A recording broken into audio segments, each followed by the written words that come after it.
serta memperhatikan kehidupan para tenaga medis dengan memberikan insentif kepada mereka. Namun kerja-kerja itu tidak dilakukan, tidak sepenuhnya dilakukan, tidak ada pengetatan perbatasan secara maksimal. Orang bebas keluar masuk Aceh, tidak ada satuan tugas medis hingga ketika puskesmas, perlengkapan dan peralatan tidak memadai. Bahkan masih ada tenaga kesehatan di Aceh yang bekerja dengan fasilitas seadanya.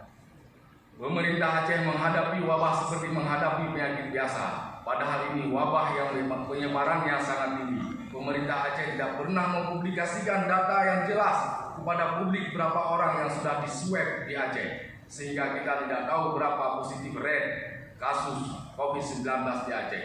Ini penting untuk mengetahui bagaimana penyebaran kasus. Pada 22 September 2020, pemerintah Aceh menyatakan telah memeriksa 12.773 spesimen, bukan orang. Ukuran spesimen berbeda dengan ukuran orang. Satu orang bisa jadi lebih dari 1